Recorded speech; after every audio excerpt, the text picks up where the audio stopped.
Bismillahirrahmanirrahim. Assalamu alaikum. Welcome to Pacific Group of Colleges Multan campus. Today we will study chapter number 1 of chemistry. आज हमारा lecture है lecture number 5. आज के topic में जो चीज़ हम स्टडी करेंगे वो है evidence of atom. Evidence of atom को बताने से पहले लास्ट टाइम लेक्चर में जो बातें हमने डिस्कस की थी एटम से रिलेटेड, उनके बारे में कुछ आपको बता दूं थोड़ा सा. कि लास्ट टाइम हमने पढ़ा कि एटम की हिस्ट्री क्या है, एटम का कॉन्सेप्ट कहाँ से आया, ग्रीक फिलोसफर्स ने एटम के बारे में क्या कॉन्सेप्ट दिया, एटम का वर्ड एटमॉस से डिराइव हुआ जिसका मतलब था इंडिविजिबल. 17वीं सेंचुरी के वर्क को हमने पढ़ा. उसके बाद हमने देखी एक डाल्टन थ्योरी जिसको पेश किया था जॉन डाल्टन ने, जो कि एक इंग्लिश स्कूल टीचर था. उसके बाद हमने एटम की डेफिनेशन देखी, एटम के अंदर मौजूद पार्टिकल्स को देखा जिन्हें हम सब एटॉमिक पार्टिकल्स कहते हैं. हमने कहा तकरीबन 100 से ज़्यादा सब एटॉमिक पार्टिकल होते हैं किसी एक एटम के अंदर, जिनमें से इलेक्ट्रॉन, प्रोटॉन और न्यूट्रॉन को फंडामेंटल पार्टिकल्स कंसीडर किया जाता है. जैकोब बर्जीलियस की अगर बात की जाए तो उसने एलिमेंट्स के एटॉमिक मासेस को डिस्क्राइब किया था और इसके अलावा उसने एलिमेंट्स के सिंबल्स भी बताए थे. आज के टॉपिक में हम स्टार्ट ले रहे हैं कि एविडेंस फॉर एन एटम, कि अगर एटम है तो उसका सबूत क्या है. अगर हमने साबित करना है एटम को कि किस तरह से इसको प्रूव करेंगे वाकई अपना वजूद रखता है, तो उसको हम किस तरह से स्टडी करेंगे. सबसे पहले हम देखेंगे माइक्रोस्कोप, जिसे नाम देते हैं ऑप्टिकल माइक्रोस्कोप, जो नॉर्मली लैब्स में या डिफरेंट हॉस्पिटल्स में आपने देखिए इस्तेमाल होती है. अब ये ऑप्टिकल माइक्रोस्कोप को हमने चूज़ क्यों किया? हमें पता है कि एटम एक बहुत छोटा पार्टिकल है, इसको आम आँख से नहीं देखा जा सकता. तो जिस चीज़ को आम आँख से नहीं देखते उसके लिए फिर हम यूज़ करते हैं ऑप्टिकल माइक्रोस्कोप. अब यहाँ इस टॉपिक में हम ये स्टडी करेंगे कि ऑप्टिकल माइक्रोस्कोप को किस तरह यूज़ करते हैं और इसकी लिमिटेशन क्या है, यानी कि इसका नुक्स क्या है, इसमें फॉल्ट क्या था, कौन सी ऐसी चीज़ थी जो ऑप्टिकल माइक्रोस्कोप हमें एक्सप्लेन नहीं करती थी. ये चीज़ें हमने डिस्कस करनी है इस टॉपिक में. ऑर्डिनरी माइक्रोस्कोप यानी कि जिसे ऑप्टिकल माइक्रोस्कोप भी कहते हैं, can measure the size of object up to और अबव 500 नैनोमीटर. अब ये एक रेंज है ऑप्टिकल माइक्रोस्कोप की जो हमें यहाँ बताई जा रही है कि ऑप्टिकल माइक्रोस्कोप जो है, ऑर्डिनरी माइक्रोस्कोप जो है, वो मेजर करती है किसी भी चीज़ का साइज़ या तो 500 नैनोमीटर तक या उससे अबव, इससे नीचे वाली वैल्यू को वो डिटरमाइन नहीं कर सकता. उसके बाद हमने पढ़ा कि a clear and accurate image of an object smaller than the wavelength of visible light can not be obtained. यहाँ से एक शॉर्ट क्वेश्चन भी बन जाता है कि how clear and accurate image of an object can be obtained. तो आप बताएंगे कि क्लियर और एक्यूरेट यानी कि बिल्कुल साफ नज़र भी आए और बिल्कुल परफेक्ट हो किसी भी ऑब्जेक्ट का इमेज, अगर वो स्मॉलर हो विजिबल लाइट की वेवलेंथ से. विजिबल लाइट कौन सी होती है? जो नॉर्मल हमें नज़र आ रही है, यानी कि उसकी वेवलेंथ यानी कि लैम्डा की वैल्यू, जो कि फिजिक्स में आप पढ़ते हैं. वेवलेंथ अगर उसकी लैम्डा की वैल्यू जो है वो स्मॉलर देन हो किससे? विजिबल लाइट से, तो आप उसको नहीं देख सकते. किसके ज़रिए से? ऑप्टिकल माइक्रोस्कोप के ज़रिए से. तो लिमिटेशन भी ऑप्टिकल माइक्रोस्कोप की यही है कि 500 नैनोमीटर से जैसे आप नीचे चले गए, या फिर आप कह लें कि विजिबल लाइट से जैसे आप नीचे चले गए, आप उस चीज़ के इमेज को नहीं देख सकते. इसी वजह से हम कहते हैं कि optical microscope is not use for the detection of atom. तो यहाँ से एक और पॉइंट क्लियर हुआ क्या, कि एटम की जो वेवलेंथ है वो विजिबल लाइट से क्या है? कम है. इसी वजह से नॉर्मल रोशनी में जो विजिबल लाइट है उसके अंदर, चाहे आप ऑप्टिकल माइक्रोस्कोप से देखें चाहे आप आम आँख से देखें, आपको एटम कभी भी नज़र नहीं आएगा. तो यहाँ हमें यूज़ भी मिला ऑप्टिकल माइक्रोस्कोप का और उसकी लिमिटेशन भी मिली कि किस रेंज तक वो देख सकता है, किस रेंज से नीचे वो नहीं देख सकता, विजिबल लाइट से उसका क्या रिलेशन है, और एटम के बारे में यहाँ से हमें क्या इन्फॉर्मेशन मिली कि एटम क्या है, बेसिकली विजिबल लाइट में देखा जा सकता है या नहीं देखा जा सकता. ये इन्फॉर्मेशन हमें मिली इस टॉपिक से. ऑप्टिकल माइक्रोस्कोप की शेप यहाँ पे आपके पास मौजूद है और इसके अंदर जो जो चीज़ें इस्तेमाल होती हैं वो भी यहाँ मेंशन है. चूँकि ये आपके सिलेबस का हिस्सा नहीं है, जस्ट आपकी इन्फॉर्मेशन के लिए चीज़ें आपको पता होनी चाहिए कि इसकी शेप कैसी होती है. अगर हमें एटम नज़र नहीं आता ऑप्टिकल माइक्रोस्कोप से तो अल्टरनेट मेथड क्या होगा, हम कैसे साबित करें कि वाकई एटम अपना वजूद रखता है। तो उसके लिए फिर हम एक दूसरी माइक्रोस्कोप यूज़ करते हैं जिसका नाम है इलेक्ट्रॉन माइक्रोस्कोप। अब इसके नाम से अंदाज़ा हो रहा है इलेक्ट्रॉन माइक्रोस्कोप के इसके अंदर क्या मौजूद होगी, बीम ऑफ इलेक्ट्रॉन। बीम कहते हैं शुआ को, लाइट को। तो वो कह रहा है इसके अंदर जो लाइट मौजूद होगी वो बेसिकली किससे बनी होगी, इलेक्ट्रॉन से। तो इसी वजह से इसे कहते हैं electron microscope. Direct evidence of an atom can be obtained by electron microscope. तो यहाँ से पता चला कि अगर आपने एटम को देखना है, देखने से मुराद उसका सबूत देखना है कि वो वाकई अपना वजूद रखता है या नहीं, तो उसके लिए आपको यूज़ करनी पड़ेगी इलेक्ट्रॉन माइक्रोस्कोप। अब इसके अंदर क्या चीज़ यूज़ हो रही है, वही बात जो मैंने आपको पहले अभी बताई कि इसमें यूज़ होती है बीम ऑफ इलेक्ट्रॉन। किसकी जगह पे, विजिबल लाइट की जगह पे। जिस तरह ऑप्टिकल माइक्रोस्कोप में आप विजिबल लाइट को यूज़ करते थे, इसमें विजिबल लाइट की जगह पे आप क्या यूज़ करोगे, बीम ऑफ इलेक्ट्रॉन्स। 2 पॉइंट हो गए। इसके बाद wavelength of electron is much shorter than visible light. अभी हमने पढ़ा पिछले टॉपिक में कि एटम जो है वो डायग्नोज नहीं होता विजिबल लाइट में, आप उसको नहीं देख सकते विजिबल लाइट में। तो इसका मतलब है एटम की वेवलेंथ विजिबल लाइट से कम है।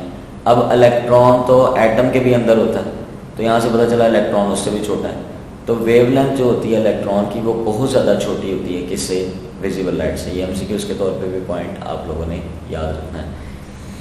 इसके बाद यहाँ पे उन्होंने एक एग्जांपल बताई है, किसकी, ग्रेफाइट की, कि a piece of graphite has been magnified about 15 million times with the help of electron microscope. Graphite जो जैसे आप कह सकते हैं कि पेंसिल का सिक्का जो हम नॉर्मली इस्तेमाल करते हैं, कि पीस ऑफ ग्रेफाइट जो है छोटा सा बिल्कुल उसका एक टुकड़ा, कि इलेक्ट्रॉन माइक्रोस्कोप के ज़रिए से तकरीबन 15 मिलियन टाइम्स बड़ा करके आप उसको देख सकते हैं। तो यहाँ से अंदाज़ा होता है कि जो इलेक्ट्रॉन माइक्रोस्कोप है उसकी वेवलेंथ कितनी छोटी है और वो किसी चीज़ के इमेज को कितना बड़ा करके दिखा सकती है। यहाँ पे आपके पास ये इलेक्ट्रॉन माइक्रोस्कोप की पिक्चर भी मौजूद है। ये सिर्फ ड्रॉ नहीं करनी है आपने, सिर्फ आपको इन्फॉर्मेशन के लिए पता होना चाहिए। Bright band in the figure are layers of carbon atom. Textbook के अंदर आपको एक डायग्राम नज़र आएगी बिल्कुल राइट साइड पे बनी हुई, उसमें आपको ब्लैक और वाइट लेयर्स नज़र आती हैं। जो उसमें ब्राइट बैंड है यानी कि जो रोशन है बिल्कुल वाइट कलर में, वो हैं लेयर्स ऑफ कार्बन एटम, और जो ब्लैक है वो उसका बैकग्राउंड होता है। तो ये टर्म आपने ज़हन में रखनी है एग्जाम्पल के तौर पे। तो अभी जो हमने इलेक्ट्रॉन माइक्रोस्कोप में डिस्कस किया, मैं इसको दोबारा बता रहा हूँ, सुन लें। हमने ये पढ़ा कि एटम के एविडेंस के लिए जो चीज़ आप इस्तेमाल करते हैं वो है इलेक्ट्रॉन माइक्रोस्कोप। इसमें यूज़ क्या होती है, बीम ऑफ इलेक्ट्रॉन्स। किसकी जगह पे, विजिबल लाइट की जगह पे। फिर आपने बताना है कि इलेक्ट्रॉन की वेवलेंथ बहुत छोटी है विजिबल लाइट से। क्यों, क्योंकि हम बात कर रहे हैं एटम की, एटम खुद बताते खुद बहुत छोटा है और इलेक्ट्रॉन उसके भी अंदर मौजूद होता है, तो बेसिकली इलेक्ट्रॉन की वेवलेंथ और भी ज़्यादा शॉर्टर हो जाती है। एग्जाम्पल के तौर पे हमने पढ़ा कि अगर आप ग्रेफाइट के छोटे से टुकड़े को इलेक्ट्रॉन माइक्रोस्कोप के ज़रिए से देखो तो वो उसके इमेज को तकरीबन 15 मिलियन टाइम बड़ा करके दिखाता है। जो इसमें ब्राइट कलर के बैंड्स होते हैं यानी कि रोशन जो आपको नज़र आ रहा होगा, वाइट वाइट नज़र आ रहा होगा बुक के अंदर, वो हमारे पास होता है लेयर्स ऑफ कार्बन एटम, और जो ब्लैक है वो उसका बैकग्राउंड कंसीडर होगा। अब हम आगे मूव करेंगे एक्स रेज वर्क पे, कि एक्स रेज वर्क ने इसमें हमें क्या हेल्प किया, इसके ज़रिए से हमने क्या चीज़ फाइंड आउट की। अभी हम बात कर रहे थे एविडेंस की, एविडेंस तो हमें मिल गया चले कि वाकई एटम अपना वजूद रखता है, ये चीज़ कंफर्म हो गई। किसकी मदद से, इलेक्ट्रॉन माइक्रोस्कोप से।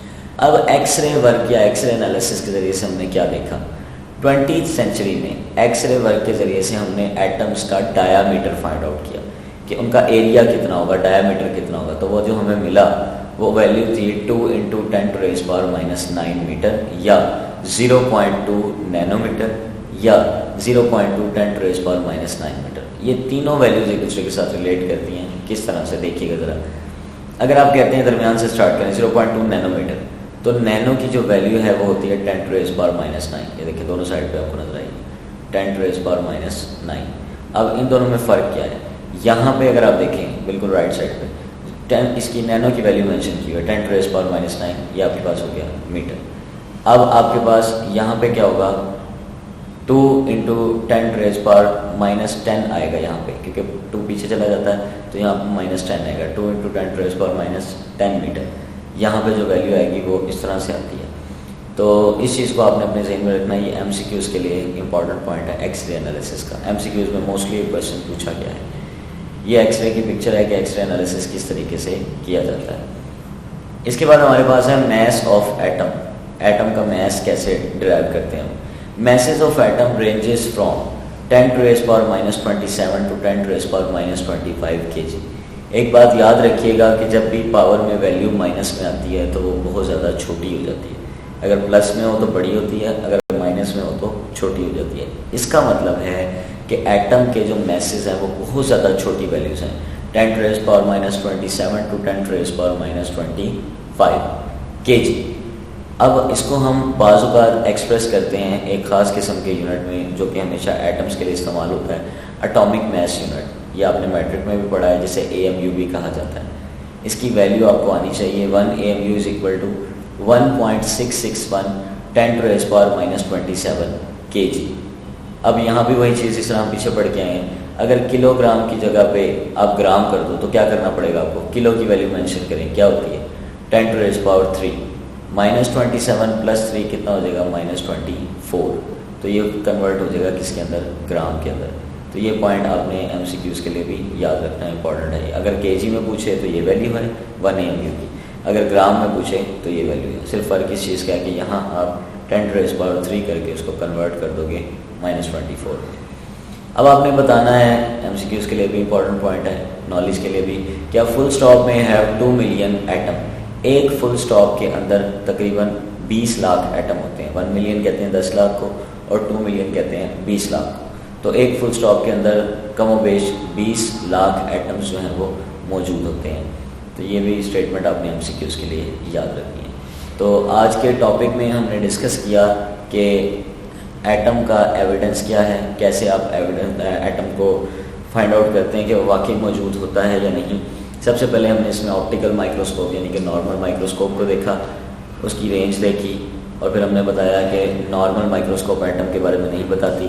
फिर हमने यूज़ किया इलेक्ट्रॉन माइक्रोस्कोप को, हमने बताया इसमें क्या चीज़ यूज़ होती है, किस तरह से इसके ज़रिए से हम इमेज देखते हैं। हमने एक एग्जांपल देखी ग्रेफाइट की और उसको एक्सप्लेन किया। उसके बाद हमने एक्सरे वर्क देखा कि डायमीटर किस तरह से फाइंड आउट करते हैं। 3 तरह की वैल्यूज़ हमें मिली इसके अंदर जो कि हमने याद करनी है MCQs के लिए। उसके बाद मैसेज ऑफ एटम देखी हमने कि एटम के मैसेज कितने होते हैं और कैसे आप उनको डिटरमाइन कर सकते हैं, उनकी वैल्यूज़ क्या है, kg में क्या है, ग्राम में क्या है। और लास्ट में हमने एक MCQs देखा फुल स्टॉप वाला। तो ये तो हमारा आज का लेक्चर था एविडेंस ऑफ एटम के हवाले से। इससे रिलेटेड एक असाइनमेंट है जो आपको यहाँ नज़र आ रही है, देख लें इसको। 5 MCQs हैं इसमें, एक मैं आपको बता देता हूँ, देख लीजिएगा इसको आप। बाकी an ordinary microscope is use to measure the object of size up to 500 nanometre, इसका ऑप्शन ये करेक्ट है। इसी तरह से 1 ऑंगस्ट्रॉम है, इसकी वैल्यू होती है 10⁻⁻⁹, ठीक है। तो 1 angstrom is equal to 10⁻⁻10 metre, sorry, ये वैल्यू होती है इसकी, ये आप लोगों ने याद रखनी है। इसके बाद बाकी 3 शॉर्ट क्वेश्चन है हमारे पास। How clear and accurate image of an object can be obtained, ये भी आपको मिल जाएगा इसी लेक्चर में, टेक्स्ट बुक में भी मौजूद है। What do you know about masses and sizes of atom, इसमें आपने वैल्यूज़ मेंशन करनी है दोनों की। How electron microscope is used for direct evidence of atom, उसको अच्छे तरीके से कर लेंगे आप लोग MCQs और शॉर्ट को। तो बाकी इंशाल्लाह नेक्स्ट डिस्कशन जो है वो अगले लेक्चर में करेंगे। थैंक यू वेरी मच, अल्लाह हाफिज़।